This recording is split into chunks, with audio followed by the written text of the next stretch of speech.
Assalamualaikum warahmatullahi wabarakatuh. Nama saya Afifah Elsa Kusumawardani. Saya akan memandu jalannya debat siang hari ini dengan mosi pro kontra vaksin COVID-19 di kalangan masyarakat.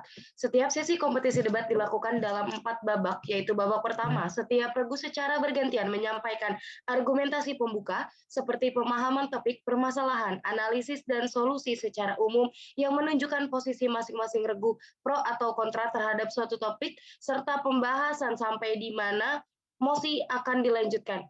Waktu yang diberikan bagi setiap regu adalah 5 menit. Babak kedua, sesi 1, regu pro memberikan bidasan atas argumentasi pembuka yang disampaikan oleh regu kontra.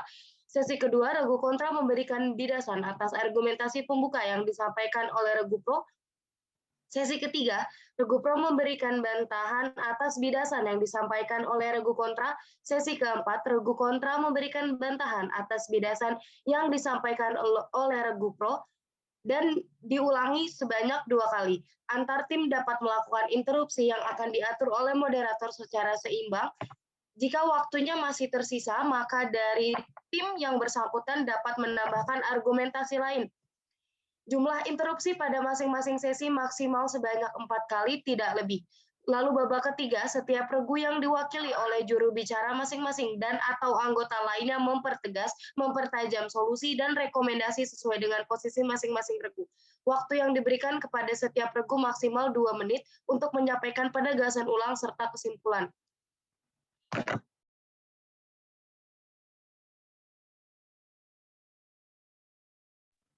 Oke, baik. Langsung kita masuk ke babak pertama. Untuk pembicara satu dari tim pro dipersilahkan.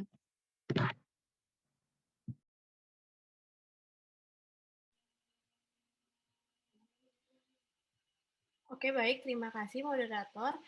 Saya Nadia Internicita sebagai pembicara satu dari tim pro. Saya akan memberikan argumen dari tim pro. Vaksin adalah sejenis produk biologis yang mengandung unsur antigen berupa virus atau mikroorganisme yang sudah mati atau sudah dilemahkan, dan juga berupa toksin mikroorganisme yang telah diolah menjadi toksit atau protein kombinan yang sudah ditambahkan dengan zat lainnya. Vaksinasi merupakan suatu penjagaan medis yang sudah tidak asing di telinga masyarakat modern saat ini. Vaksinasi dianggap sebagai salah satu terobosan mutakhir dalam dunia kesehatan karena bersifat preventif dan kabarnya banyak menyelamatkan nyawa manusia. Selain vaksin, kita juga mengenal imunisasi. Perbedaan mendasar antara vaksin dan imunisasi adalah imunisasi merupakan proses di mana tubuh manusia menjadi kebal terhadap penyakit tertentu, dan vaksinasi memicu meningkatnya sistem kekebalan tubuh terhadap penyakit. Cepatnya persebaran virus dan ikuti dengan banyaknya korban jiwa menjadi alasan kuat bagi kita untuk mendukung upaya vaksinasi ini. Memang vaksin ini bukanlah hal yang paling efektif di dalam mengatasi pandemi ini. Hal ini dikarenakan belum ada vaksin yang 100% memberikan kekebalan terhadap virus COVID-19. Vaksin juga bukan obat untuk menyembuhkan penyakit yang diakibatkan oleh virus tersebut. Namun vaksin merupakan salah satu solusi terbaik yang dimiliki saat ini. Bukan dengan menyembuhkan, namun dengan menciptakan herd immunity guna mencegah penyebaran lebih lanjut dari COVID-19. Sehingga lambat laun virus ini dapat hilang dengan sendirinya dalam masyarakat. Dengan peningkatan penularan COVID-19 yang terus terjadi, pemerintah Indonesia mengadakan vaksinasi COVID-19 untuk seluruh masyarakat Indonesia. Kegiatan vaksinasi ini juga sudah dijadwalkan oleh pemerintah. Vaksinasi ini dilakukan pertama kali oleh Presiden Republik Indonesia, yaitu Bapak Joko Widodo. Kemudian vaksin tersebut dibagikan kepada para tenaga kerja dan tahap yang paling terakhir, yaitu masyarakat. Diadakannya vaksinasi ini bertujuan untuk menurunkan angka peningkatan COVID-19 di Indonesia. Sekian pemaparan dari pembicara satu saya dari tim pro. Saya kembalikan kepada moderator.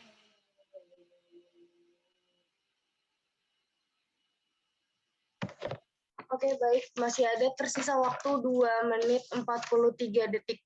Nggak salah, sorry. 2 menit. Apakah dari tim pro ada yang ingin menambahkan argumentasi dari pembicara pertama?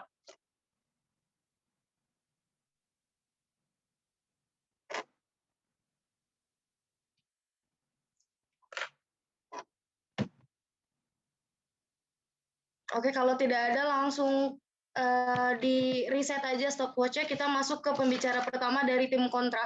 Untuk tim kontra, pembicara pertama, waktu dan tempat dipersilakan. Baik, terima kasih kepada moderator. Saat ini setidaknya ada 9 calon vaksin yang berada di tahap klinis fase 3. Di antara calon vaksin tersebut, 3 di antaranya memang telah disetujui untuk digunakan secara terbatas atau penggunaan darurat. Tapi 3 calon vaksin tersebut, yakni vaksin CanSino Biologis dan vaksin Sinovac Biotech dari Tiongkok, serta vaksin Gamaleya Research Institute dari Rusia. Namun, belum satu pun yang dinyatakan lolos uji klinis fase 3 dan siap untuk diedarkan secara masif sebagai penangkal infeksi virus SARS-CoV-2. Rencana imunisasi COVID-19 ini dianggap terburu-buru mengingat belum ada satupun vaksin yang dinyatakan lolos semua tahap uji. Beberapa kolegium dokter bahkan telah melayangkan surat kepada pemerintahan untuk meninjau kembali rencana ini. Perhimpunan Dokter Spesialis Penyakit Dalam Indonesia atau PAPDI dalam suratnya kepada Pengurus Besar Ikatan Dokter Indonesia atau PBID menyatakan program vaksinasi memerlukan vaksin yang telah terbukti efektif dan aman. Bukti tersebut harus melalui tahapan uji fase klinis yang sesuai. Kemudian, untuk mencapai tujuan tersebut dibutuhkan waktu yang cukup sehingga tidak perlu tergesa-gesa sambil terus mengingatkan kepada masyarakat untuk tetap menjalankan protokol kesehatan. Tertulis pada PBPADID. Selain itu, Perhimpunan Dokter Paru Indonesia atau PDPI juga melayangkan surat kepada PBID. PDPI mengimbau semua jenis vaksin yang masuk ke Indonesia harus melalui uji klinis dengan populasi Indonesia sebelum disuntikan ke orang Indonesia, tulisnya PDPI. Sedangkan PDID secara langsung merespon ketidaksetujuan rencana ini dengan bersurat ke Kementerian Kesehatan Indonesia. Ikatan dokter ini memberikan 3 poin rekomendasi yang patut diperhatikan dalam rencana imunisasi vaksin COVID-19 agar aman dan tidak terburu-buru. ID menekankan harus adanya bukti keamanan, imunogenitas, dan keefektifan vaksin melalui hasil uji klinis fase 3 yang telah dipublikasikan. Kemudian, jika SARS-CoV-2 memiliki efek AD, maka antibodi dari vaksin justru bisa membuat virus menjadi lebih ganas karena akan masuk melalui makrofag atau sel darah putih, bukan saluran pernapasan. Kondisi ini secara teoritis dapat memperburuk infeksi dari virus tersebut dan berpotensi membuat kerusakan pada sistem kekebalan tubuh. Kekhawatiran adanya efek AD ini disuarakan oleh banyak ahli, termasuk Kepala Pusat Pengendalian dan Pencegahan Penyakit Cina, Gao Fu. Gao Fu mengatakan bahwa efek AD adalah salah satu tantangan terbesar yang dihadapi pengembangan vaksin saat ini. Kita harus tetap waspada dengan AD dalam pengembangan vaksin, ujarnya. Namun, saat ini belum ada referensi dari dalam atau luar negeri yang meneliti apakah adanya efek AD pada SARS-CoV-2 ini penyebab COVID-19. Terima kasih.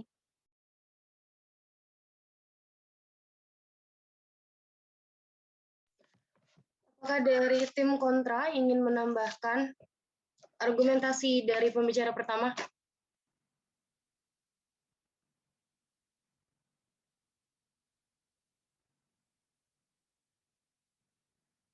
Baik, teman-teman, jika... Oh ya, silakan. Oke. Kemudian, Guru Besar Ilmu Biologi Molekul Universitas Erlangga, Chairul Anwar Nidom, juga beberapa kali meningkatkan tentang kemungkinan efek AD ini. Ia mengingatkan untuk pemerintah agar tidak terburu-buru melakukan imunisasi vaksin COVID-19 ini. Terima kasih. Terima kasih untuk pembicara satu dari tim pro dan tim kontra yang sama-sama telah menyampaikan pemahaman topik argumentasi pembuka permasalahan analisis serta pembatasan mosi pada kali ini. Selanjutnya akan kita lanjutkan untuk babak kedua, yaitu babak untuk menyampaikan bidasan serta bantahan yang nanti akan secara bergantian sesuai dengan perannya masing-masing. Untuk itu sesi pertama akan saya mulai kepada pembicara 2 tim pro, silahkan untuk menyampaikan bidasannya. Baik, terima kasih moderator. Di sini saya Bunga Istighfariani ingin menyampaikan bidasan dari tim pro. Berdasarkan hasil evaluasi data keamanan vaksin CoronaVac diperoleh dari studi klinik fase 3 yaitu di Indonesia, Turki, dan Brazil yang dipantau sampai periode 3 bulan setelah penyuntikan dosis yang kedua. Secara keseluruhan menunjukkan vaksin CoronaVac aman. Hasil evaluasi menunjukkan CoronaVac aman dengan kejadian efek samping yang ditimbulkan bersifat ringan hingga sedang, yaitu efek samping lokal berupa nyeri, iritasi, kemerahan, dan pembekakan. Selain itu, terdapat efek samping sistemik berupa nyeri otot dan demam. Efek samping tersebut bukan merupakan efek samping yang berbahaya dan dapat pulih kembali. Vaksin CoronaVac telah menunjukkan kemampuan dalam pembentukan antibodi di dalam tubuh dan juga kemampuan antibodi dalam membunuh dan menetralkan virus. Yang dilihat dari mulai uji klinik fase 1 dan 2 di Tiongkok dengan periode pemantauan selama 6 bulan. Pada uji klinik fase 3 di Bandung, data imunogenisitas menunjukkan hasil yang baik. Sampai 3 bulan, jumlah subjek yang memiliki antibodi masih tinggi, yaitu sebesar 99,23%. Selain itu, hasil analisis terhadap efikasi vaksin CoronaVac dari uji klinik di Bandung menunjukkan efikasi vaksin sebesar 65,3% dan berdasarkan laporan dari efikasi vaksin di Turki adalah sebesar 91,25%, serta di Brazil sebesar 78%. Hasil tersebut telah memenuhi persyaratan WHO dengan minimal efikasi vaksin adalah 50%. Efikasi vaksin sebesar 65,3% dari hasil uji klinik di Bandung tersebut menunjukkan bahwa harapan vaksin ini mampu untuk menurunkan kejadian penyakit COVID-19 hingga 65,3%. Sekian bidasan dari saya, maka saya kembalikan lagi kepada moderator. Terima kasih. Oke, masih ada waktu sekitar 3 menit. Apakah dari teman-teman tim Pro ingin menambahkan bidasan dari pembicara 2?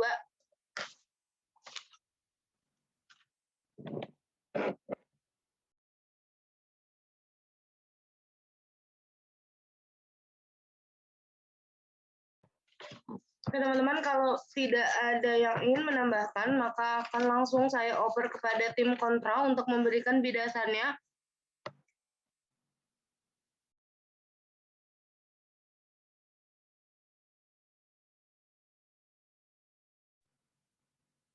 Oke, dipersilakan tim kontra, pembicara 2 untuk menyampaikan bidasannya. Baik, terima kasih moderator. Menanggapi pendapat yang tadi, ya sekitar 74 responden di Indonesia mengaku sedikit banyak tahu rencana pemerintah untuk melaksanakan vaksinasi COVID-19 secara nasional gitu. Tetapi ada survei yang dilakukan dari total 797 responden. Hasil survei tersebut berhasil memetakan pandangan publik terhadap kehadiran vaksin di masa pandemi saat ini. Sebanyak 88% di antaranya bersedia mendapatkan vaksin, tetapi 66 responden ada yang menolak vaksin gitu.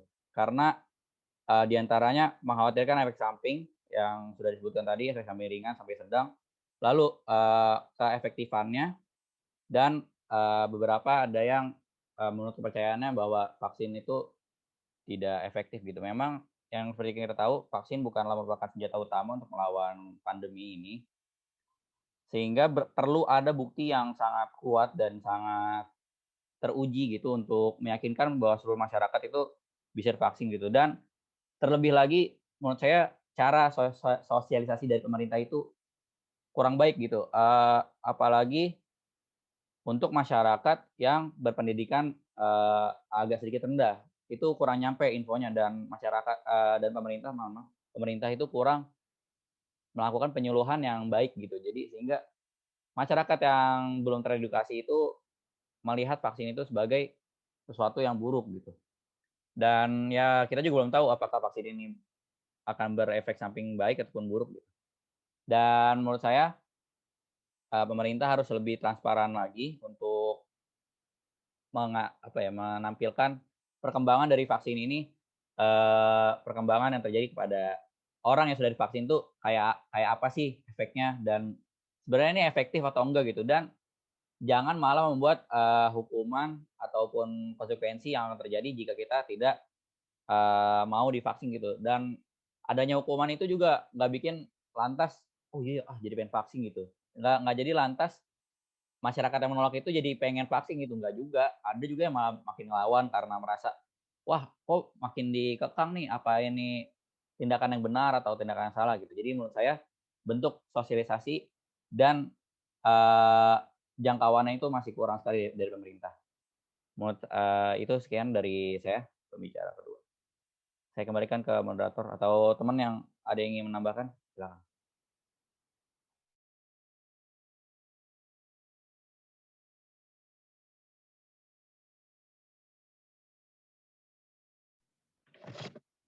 Untuk tim kontra, apabila tidak ada yang ingin menambahkan bidasan oleh pembicara kedua, maka akan saya oper kepada pembicara ketiga tim pro untuk menyampaikan bantahan atas bidasan-bidasan yang telah diberikan sebelumnya.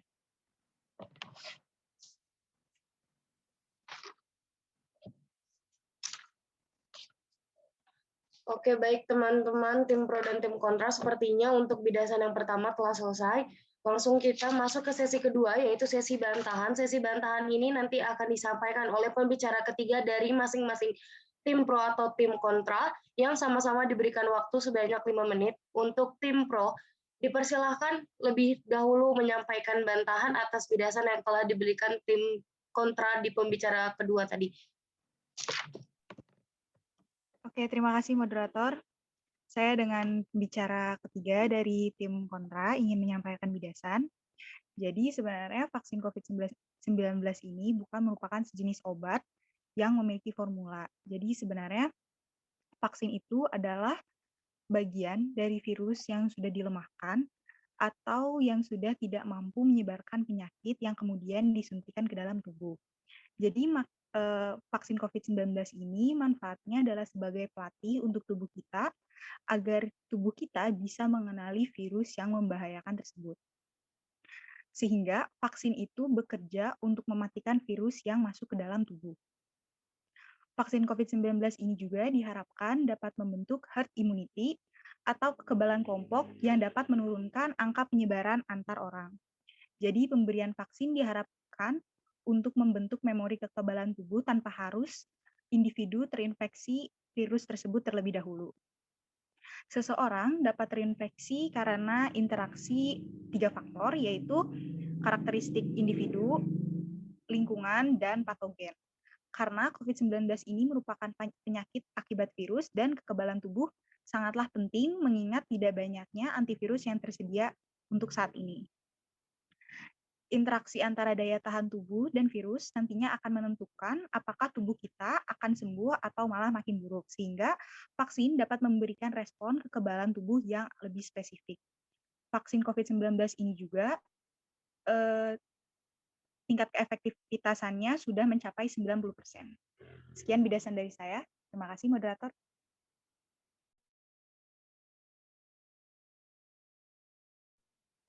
Tim pro, apakah ada yang ingin menambahkan? Saya mau menambahkan bantahan dari tim pro. Tadi saya mau ngebantah statement dari pembicara Banin. Itu kan memang saat ini sebenarnya vaksin itu terus diuji coba terus kan. Terus makanya itu memang masih menjadi upaya pemerintah untuk menghasilkan vaksin yang paling baik untuk masyarakat Indonesia.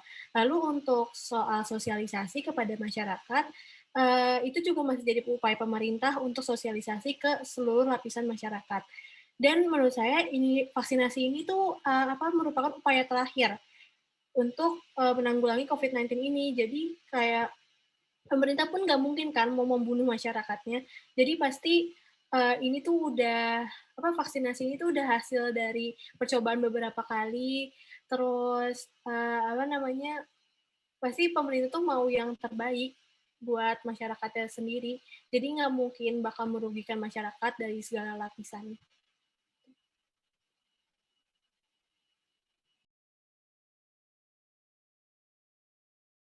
Sekian dari saya.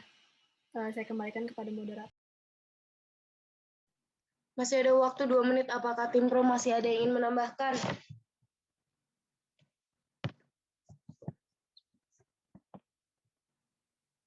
Kalau tidak ada, akan saya oper kepada tim kontra untuk menyampaikan batahannya atas bidasan yang diberikan oleh pembicara 2 tim pro.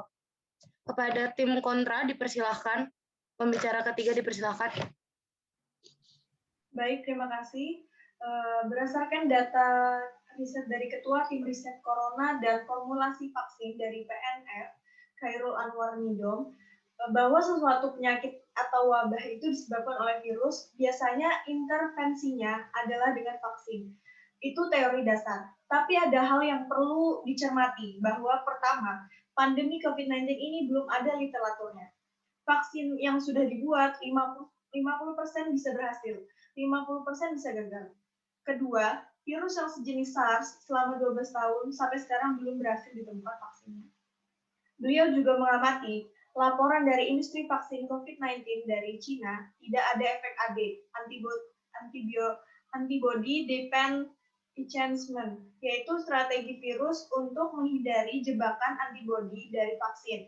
Bila tidak terjadi AD, virus akan lebih ganas karena akan masuk makrofag bukan di dalam saluran pernapasan, maka infeksinya lebih parah. Kita boleh ragu terhadap riset yang dilakukan oleh industri. Kita sebagai negara yang menerima distribusi vaksinasi itu perlu menguji kembali dengan hewan yang sama atau kemudian reaksi apa yang terjadi seperti itu. Lalu berdasarkan data dari Profesor Kusnadir Rusmil, Ketua Tim Riset Uji Klinis Vaksinasi COVID-19 dari Fakultas Kedokteran Universitas Pajajaran, fenomena AD ini sudah menjadi perhatian dalam riset pengembangan vaksin COVID-19. Sekarang tinggal saatnya kita melakukan kewajiban kita untuk mempublikasi data yang telah diteliti, karena ini untuk masyarakat. Sebelumnya di tempat terpisah, Profesor Kusnaidi Rusmil ini sempat memberikan bahwa fenomena AD ini, penyakit AD ini adalah peristiwa di mana antibodi tidak efektif menetralisir virus yang dituju, sehingga virus itu bisa tetap masuk ke sel, dan bersama-sama malah membuat infeksi di dalam sel lebih parah. Lalu Kusnaidi juga menegaskan kalau fenomena AD ini sudah menjadi perhatian dalam riset pengembangan vaksin COVID-19, termasuk vaksin Sinovac, Botek, yang riset uji klinisnya di Bandung dipimpin oleh Kusnadi. Lalu fenomena AD ini juga terlihat pada kasus MERS, SARS, Ebola, dan HIV sebelumnya yang sudah ditemukan. Saat ini lebih dari 140 calon vaksin sudah dibuat, sehingga diantaranya sudah ada tahap uji klinis pada manusia, dan hingga saat ini belum ada bukti terjadi AD, namun kewaspadaan dan monitoring terhadap keamanan vaksin tetap harus dilakukan. Terima kasih.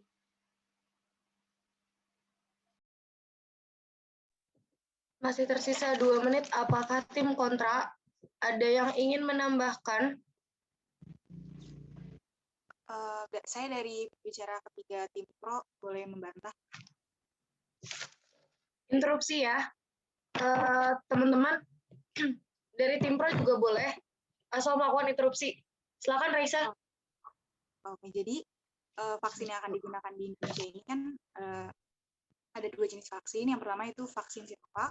Jadi vaksin Sinovac ini bekerja untuk menguatkan sistem kekebalan tubuh sehingga antibodi dapat melawan virus corona. Vaksin ini dibuat dengan platform atau metode virus yang telah dimatikan atau inactivated virus. Lewat cara tersebut, maka tubuh bisa belajar mengenali virus penyebab COVID-19, SARS-CoV-2, tanpa harus menghadapi risiko infeksi serius. Maka vaksin ini diberikan dalam 2 dosis atau perlu 2 kali suntikan. Yang kedua, vaksin yang digunakan di Indonesia yaitu vaksin PT Bio Farma. Jadi jenis vaksin COVID-19 ini diproduksi oleh PT Bio Farma dan menjadi salah satu vaksin yang akan digunakan di Indonesia.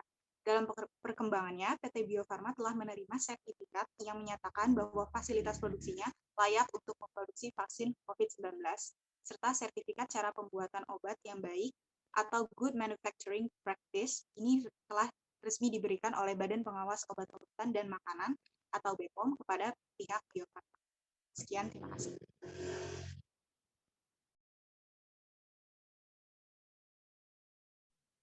Baik, terima kasih tim pro atas interupsinya. Karena waktu sudah habis, langsung saja kita masuk ke sesi 3, yaitu bidasan yang akan disampaikan oleh pembicara keempat dari masing-masing tim. Akan diberikan waktu tiap tim 5 menit. Kepada tim pro, silahkan untuk menyampaikan bidasannya terlebih dahulu.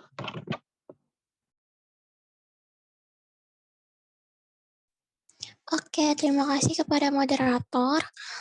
Kalau tadi itu ya dari tim kontra menyebutkan bahwa adanya keraguan masyarakat terhadap vaksin, terus adanya fenomena ADE juga, dan kontra lainnya terhadap vaksin. Tapi coba kita lihat bersama pada manfaat dari vaksin itu sendiri. Salah satunya adalah dengan meningkatkan ekonomi masyarakat Indonesia. Nah, kita semua bisa lihat realitanya kalau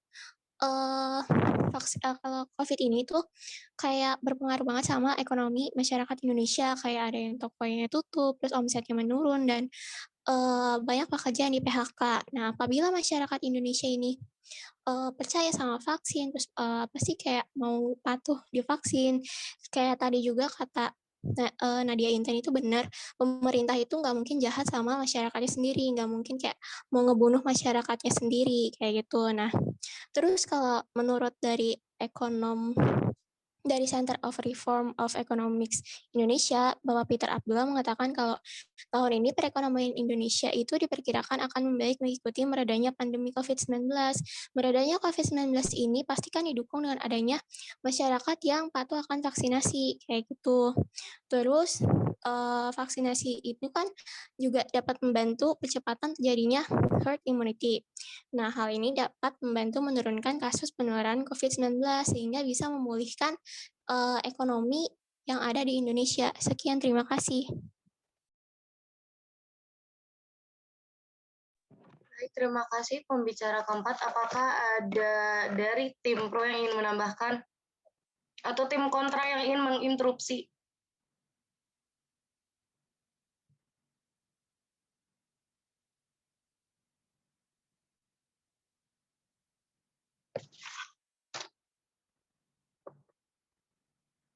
Kalau tidak ada, akan saya lanjutkan kepada pembicara 4 pada tim kontra. Bagaimana teman-teman?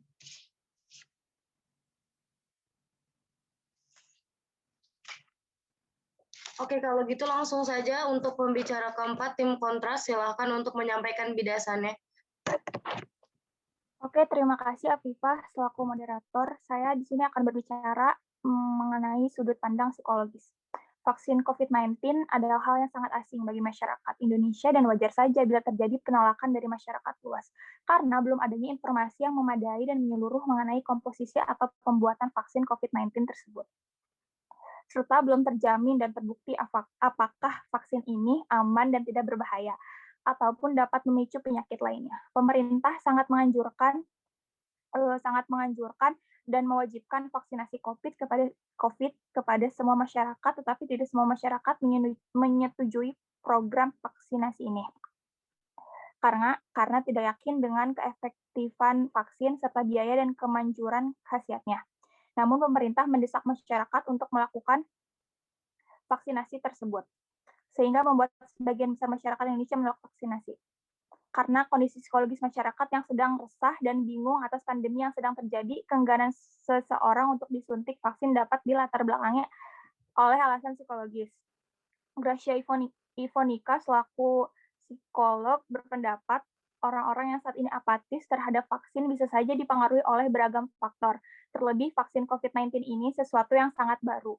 Wajar bila masih ada keraguan dalam diri beberapa orang. Masa ini sebenarnya tepat untuk memberikan fakta dan bukti nyata yang dapat mengarahkan pandangan mereka menjadi lebih objektif. Selanjutnya, berikut beberapa faktor psikologis yang disampaikan menurut Gracia Ivonika selaku psikolog. 1. Faktor lingkungan. Apabila orang-orang terdekatnya kontra dan terus mempengaruhinya, ada kemungkinan ia menjadi kontra juga terhadap efektivitas vaksin. Yang kedua, dari pola pikir. Setiap orang memang punya sudut pandang yang berbeda-beda. Ada yang memang langsung pro dengan langkah pencegahan dari pemerintah, ada juga yang kontra dengan berbagai alasan. Mereka yang menolak vaksin COVID-19 biasanya berusaha untuk menyampaikan sudut pandang mereka ini terhadap orang lain. Dengan keyakinan mereka berupaya agar orang-orang yang dikenalnya tetap aman sesuai persepsi mereka, ujar Gracia. Yang ketiga, nilai yang dianut. Beberapa orang mungkin ada yang memegang nilai bahwa memasukkan cairan vaksin ke tubuh dilarang oleh kepercayaannya. Selain itu, bisa juga karena proses pembuatan dan kandungan vaksin dianggap tidak sesuai dengan ajaran kepercayaannya. Secara psikologis, seseorang cenderung apatis terhadap sesuatu yang baru, apalagi bila sebelumnya punya pengalaman yang tidak menyenangkan. Misalnya, selama ini ia sering mendengar info sana-sini yang mengatakan bahwa A adalah obat COVID-19 dan B juga obat COVID-19. Setelah dicoba, ternyata tidak sembuh juga. Dalam beberapa kasus, anggota keluarganya justru meninggal karena obat tersebut. Alhasil, ketika ada sesuatu yang bisa melindungi diri dan keluarganya dari infeksi virus corona, ia terlanjur trauma dan ragu. Kedua perasaan itu bisa mengembangkan sikap apatis. Hal tersebut sangat alamiah. Seseorang memang punya kecenderungan untuk meragukan diri ketika hendak melakukan hal baru. Seiring berjalannya waktu, ketika hal yang dilakukan sudah memberi hasil baik, barulah ia akan percaya. Terima kasih. Terima kasih tim kontra, masih tersisa waktu 1 menit 39 detik. Apakah teman-teman tim kontra ada yang ingin menambahkan? Interupsi. Oke, silakan tim pro. Saya Vela dari tim pro ingin menginterupsi Putri Zahran yang mengatakan bahwa masyarakat yang tidak setuju dengan adanya vaksin menunjukkan bahwa mereka resah, bingung, dan ragu apakah vaksin itu positif atau negatif. Dan secara tidak langsung Putri Zahran mengacu dan setuju dengan tim pro bahwa vaksin ini berguna karena pendapatnya tadi menyatakan positif atau negatif. Jadi tim kontra tidak 100% mengatakan negatif dan masih ada kemungkinan untuk vaksin ini penting dan positif seperti itu. Dan sudah dijelaskan Intan tadi bahwa vaksin ini adalah langkah terakhir jika penegakan hukum lain tidak berfungsi seperti adanya sosialisasi. Jadi yang perlu ditegakkan adalah sosialisasi karena memang sudah ada survei Itagi, yaitu dukungan UNICEF dan WHO juga yang melakukan survei nasional, tanggapan 3/4 dari masyarakat Indonesia itu sudah menyetujui dengan adanya vaksin ini, dan sisanya adalah mereka yang belum sempurna memahami adanya vaksinasi ini dan kepentingannya untuk menekan penularan COVID-19. Pemerintah juga telah memberikan bantuan sosial kepada masyarakat yang terkena pandemi, dan tidak ada salahnya bagi mereka untuk mengikuti usaha pemerintah untuk menekan dan memutus penularan COVID ini. Terima kasih.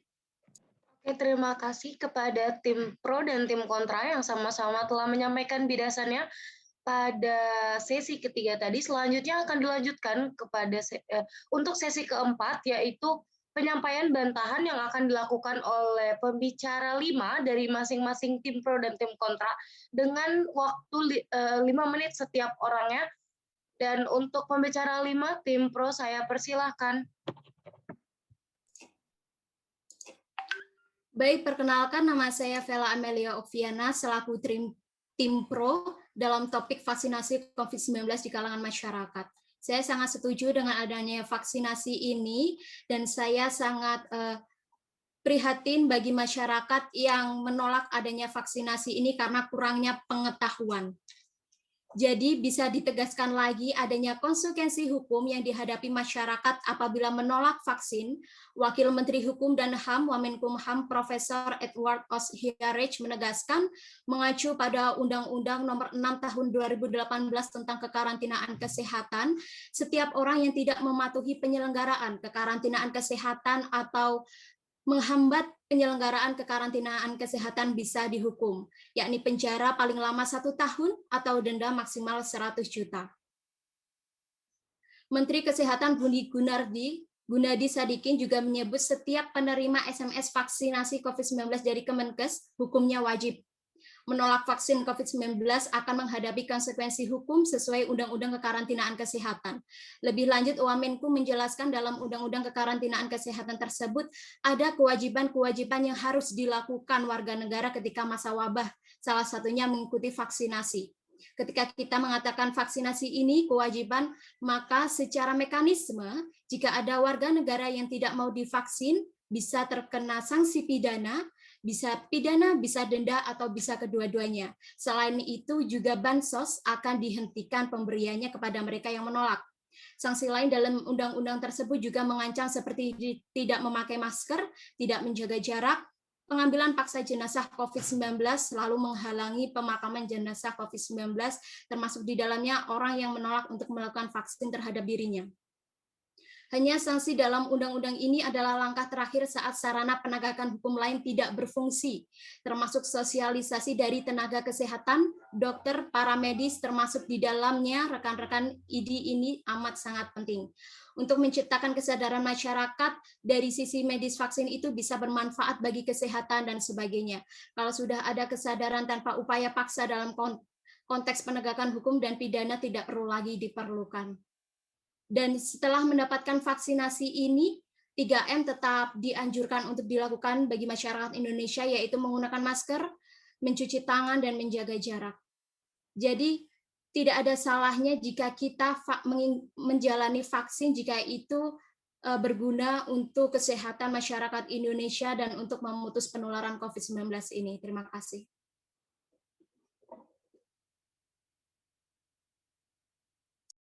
Baik, terima kasih tim Pro. Apakah ada yang ingin menambahkan dari tim Pro untuk menyampaikan bantahannya?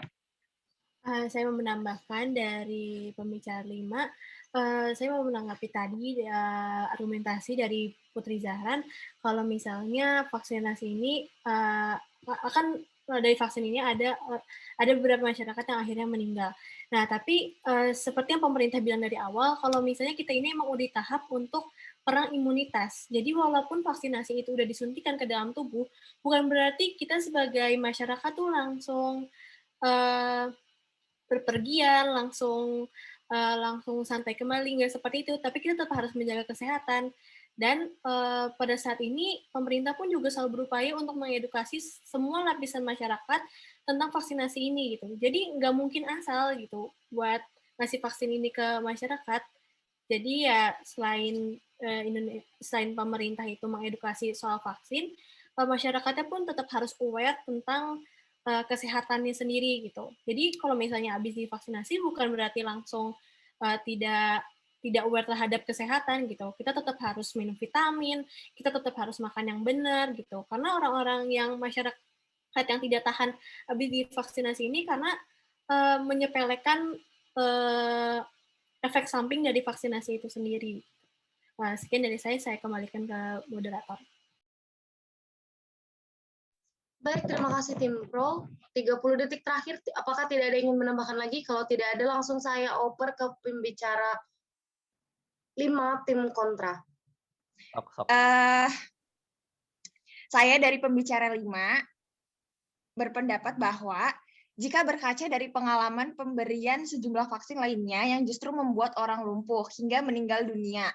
Misalnya vaksin anti polio membuat sejumlah orang lumpuh di Sukabumi dan vaksin kaki gajah di Malaja yang menyebabkan 12 orang meninggal dunia. Jadi bagaimana jika vaksin ini yang hanya diperiksa beberapa bulan sudah dapat dikatakan aman? Lalu bagaimana ke depannya jika vaksin ini menimbulkan masalah?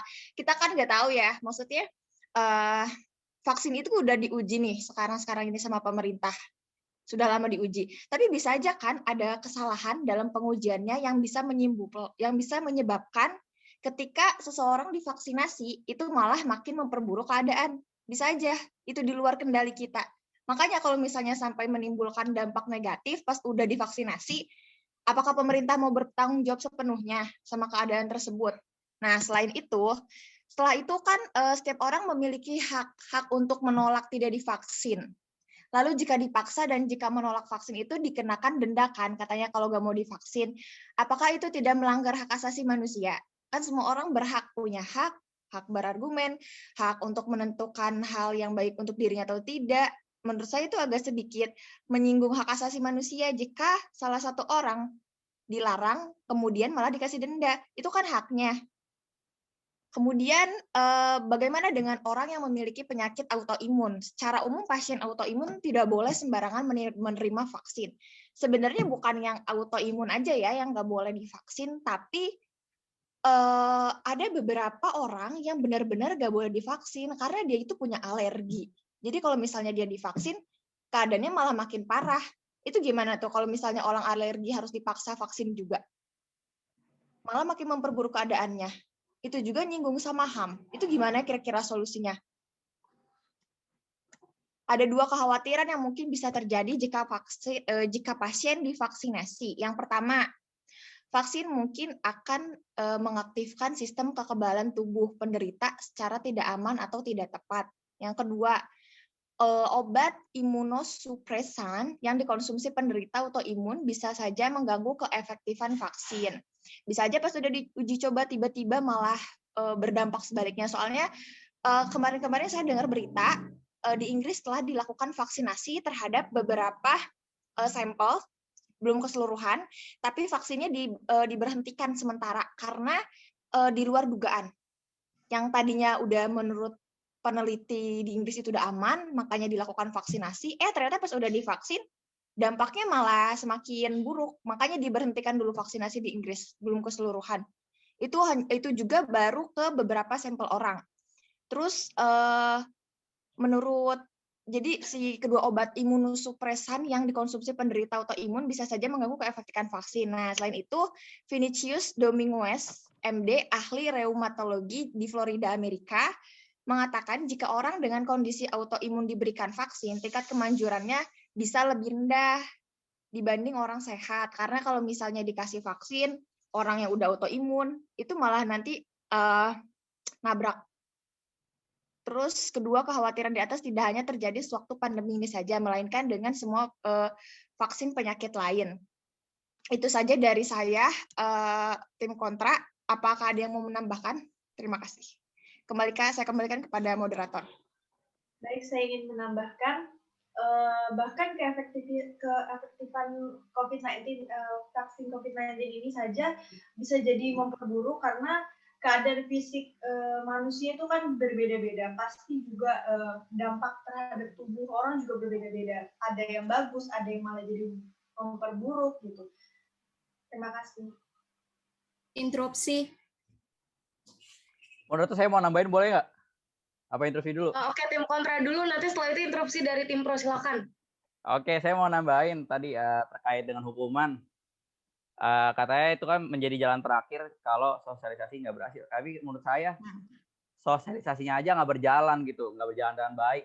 Ya, tapi tiba-tiba hukuman udah direncanakan. Ini kan sangat, maksudnya apa gitu? Bukan rencanain sosialisasi yang lebih baik, tapi malah merencanakan caranya biar ada hukuman, biar orang mau vaksin. Kan ini menurut saya agak aneh gitu. Terus yang dibilang Intan juga, kita setelah vaksin harus tetap menjaga protokol kesehatan. Menurut saya berarti orang yang vaksin nggak vaksin sama aja ya, mendingan nggak vaksin gitu. Karena nggak vaksin juga kita menjaga kesehatan, menjaga di rumah juga gitu. Kalau udah vaksin harus kayak gitu juga, ya khasiat vaksin apa gitu tujuannya. Sekian. Oke, sebentar tim pro tim kontra. Saya akan berikan waktu untuk menyampaikan argumentasi bebas. Cuma karena sudah terlalu mepet sama jam pelajaran selanjutnya, saya akan memberikan waktu sebanyak 5 menit mungkin ya. 5 menit cukup nggak untuk kalian berdebat? Cukup. Oke, kalau gitu boleh langsung di set 5 menit. Teman-teman, saya akan berikan waktu 5 menit untuk menyampaikan argumentasi terbuka, argumentasi bebas, yang siapapun boleh menginterupsi dan tidak ada struktur yang berkaitan. Silakan dimulai siapa saja. Boleh saya interupsi, moderator? Silakan. Baik, saya dari tim pro ingin menginterupsi tentang statement Alma. Tadi Alma menyebutkan bahwa kalian tidak tahu bahwa vaksin ini hasilnya negatif atau positif, dan jika negatif, apakah pemerintah mau bertanggung jawab? Dilihat dari kata-katanya menunjukkan bahwa dari tim pro juga tidak yakin bahwa vaksin ini buruk. Kalian hanya ragu saja. Ragu disebabkan karena tidak mengetahui dan tidak mau mengorek informasi lebih dalam lagi. Dan saya ingin bertanya, apakah dengan tidak diadakan vaksin ini bisa memutus? Tidak, jawabannya tidak, karena jika diberikan sosialis saja, banyak sekali masyarakat yang masih melanggar seperti itu. Dilarang keluar rumah, masih hangout bersama teman-temannya. Dan juga kalian lebih condong hanya melihat dari satu sisi saja, yaitu bidang kesehatan. Tidak melihat dari bidang hukum, bidang ekonomi, dan bidang lainnya. Banin tadi mengatakan bahwa belum ada apa-apa sudah diberikan undang-undang. Jadi di sini sosialisasi saja itu dibantah gitu. Jadi ini gimana caranya pemerintah agar COVID ini bisa diputus, yaitu dengan adanya vaksin. Seperti itu. Dan vaksin ini bisa menekan penularan COVID-19.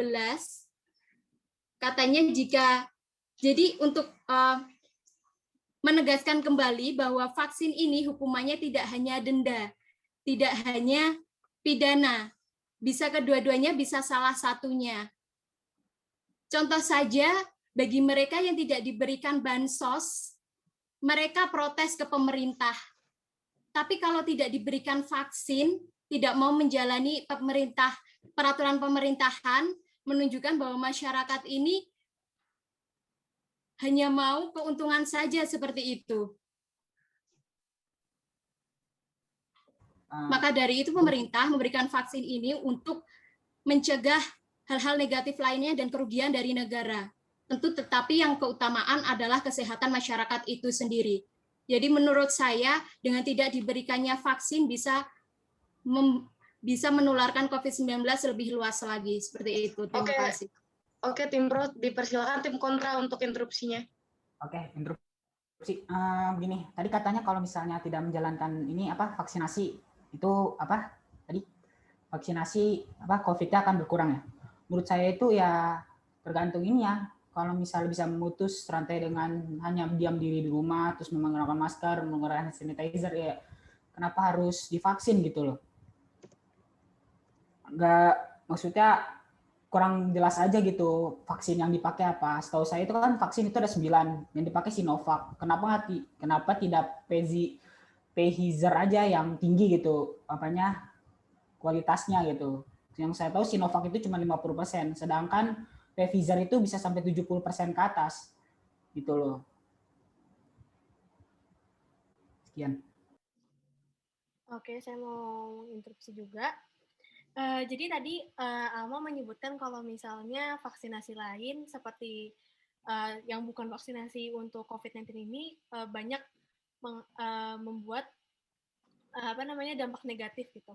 Nah, tapi kan itu vaksinasi untuk penyakit lain, dan pada saat ini pun vaksinasi buat penyakit lain itu pun masih tetap dipakai. Dan kami pun tahu kalau misalnya yang buat kita tidak percaya. Jadi kan masyarakat takut-takut. Saya lagi ngomong bisa menghargai kan?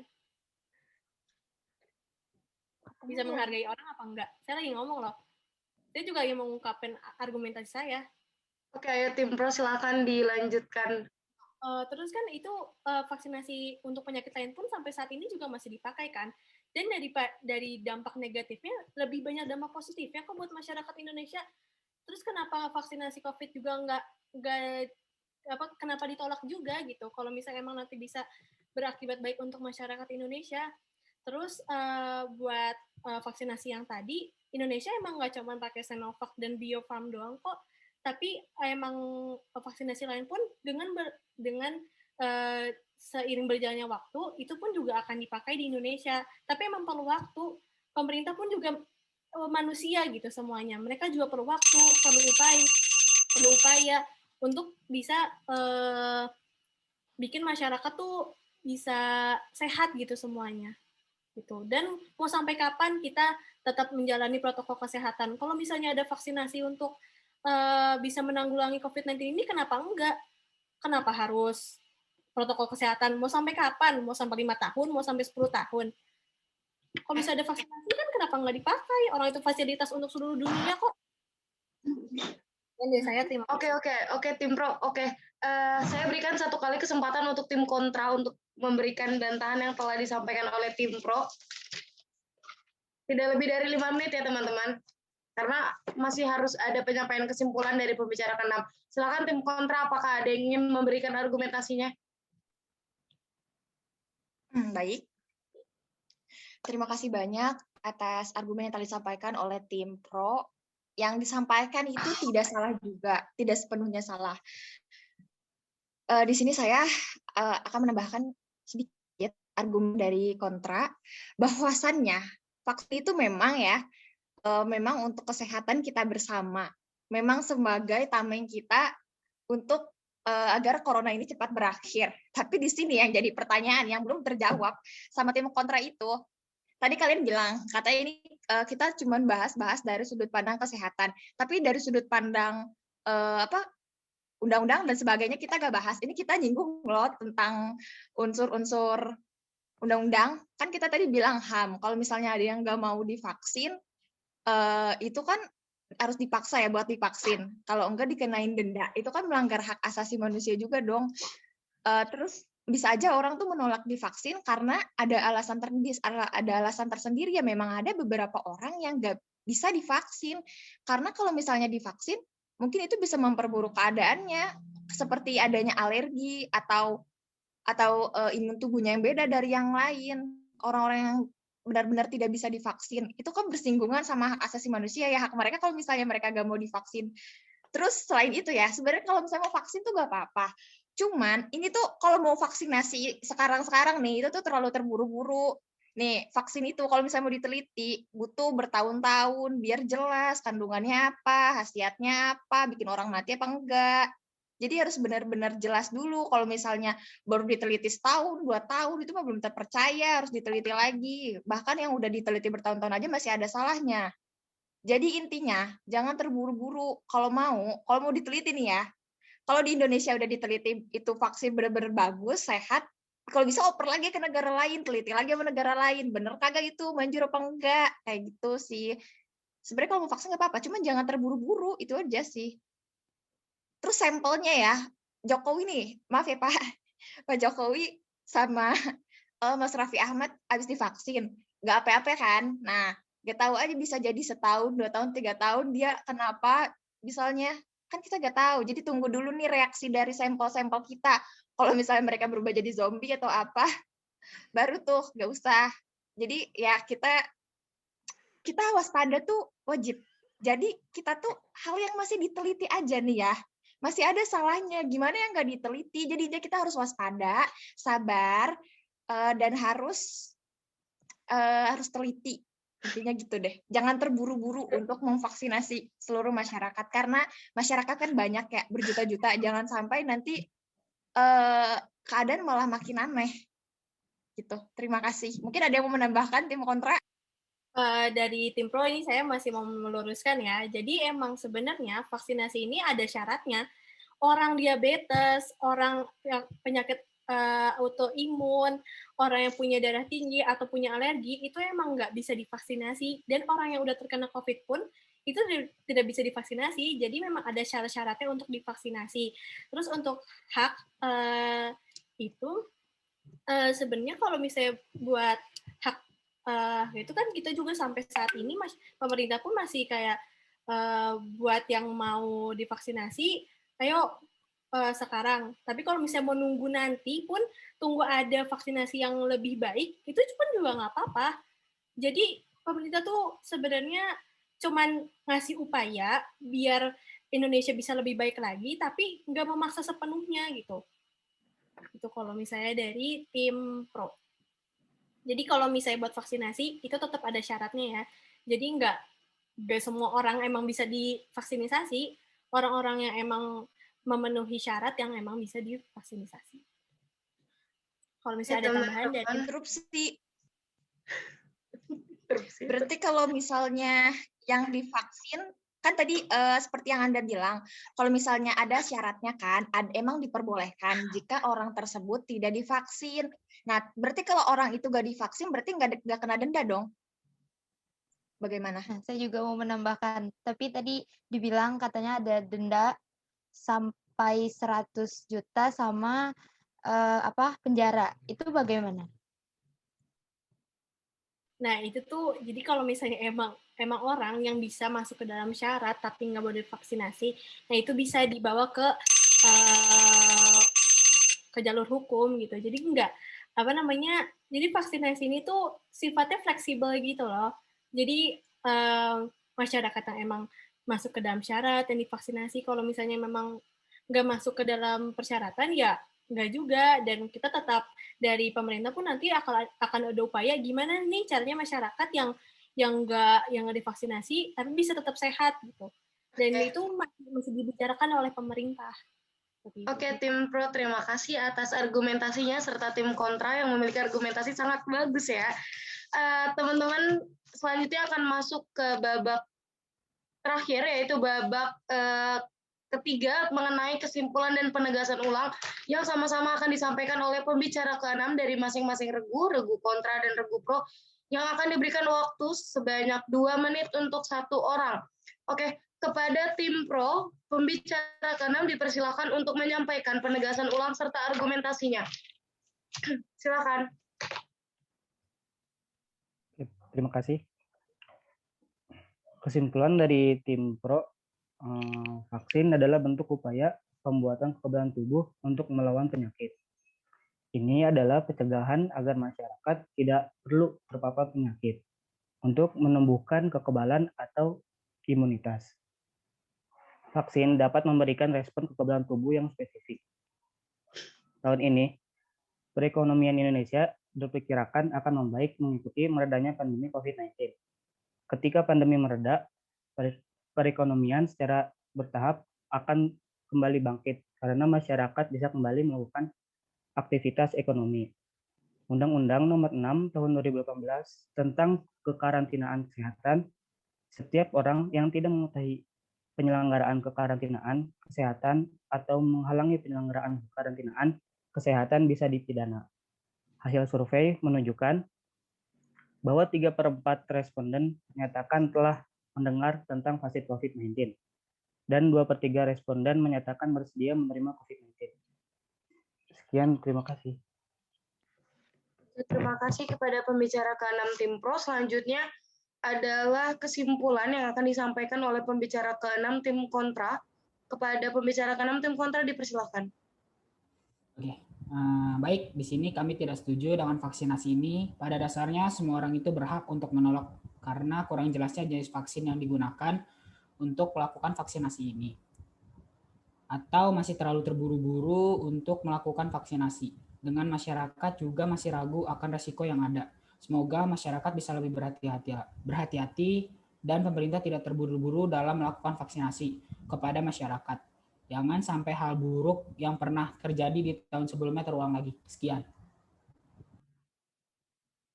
Oke, terima kasih kepada tim pro dan tim kontra yang sama-sama telah menyampaikan penegasan ulang serta kesimpulan dari masing-masing regu. Selanjutnya adalah kesimpulan yang telah saya ambil secara garis besar dari debat siang kali ini dengan mosi pro kontra vaksin COVID-19 di kalangan masyarakat. Jadi, dari tim pro, poin pertamanya adalah vaksin yang diberikan kepada masyarakat tidak hanya menurunkan angka COVID, juga mengembalikan aktivitas pada bidang ekonomi, pendidikan, dan lain-lain. Poin yang kedua yaitu jelas menurunkan kasus positif COVID-19 secara signifikan. Poin yang ketiga yaitu menurunkan herd immunity atau kekebalan kelompok. Poin yang keempat yaitu argumentasi tentang adanya hukum yang mengatur masyarakat yang tidak ingin divaksin. Dan poin yang kelima adalah adanya edukasi kepada masyarakat terkait dengan vaksin yang akan diberikan kepada masyarakat dan tidak semua masyarakat dapat menerimanya. Lalu dari tim kontra, poin yang pertama yaitu 50% dari vaksin tersebut bisa saja gagal karena masih ada kemungkinan riset yang telah digunakan itu tidak sepenuhnya bisa benar. Lalu poin yang kedua, pertanyaan dari tim kontra, apakah riset yang digunakan sudah jelas dan bisa dipertanggungjawabkan dari para ahli itu sendiri? Dan argumentasi dari tim kontra yang ketiga adalah jika pemaksaan vaksinisasi yang diberikan kepada masyarakat akan dikenakan hukum dan denda, maka apakah ada maka apakah ada hal yang menyenggol tentang hak asasi manusia? Maka dari itu, dari poin-poin yang telah saya jabarkan sebelumnya, maka bisa dilihat bahwa argumentasi dan kevalidasian dari argumentasi tim pro dan tim kontra lebih kuat pada tim pro, sehingga debat siang kali ini menyelesaikan mosi pro kontra vaksin COVID-19 di kalangan masyarakat dapat dikatakan memiliki dominan tinggi argumen menang dari tim pro. Terima kasih, saya moderator Afifah Elsa Kusumawardani pamit undur diri. Assalamualaikum warahmatullahi wabarakatuh.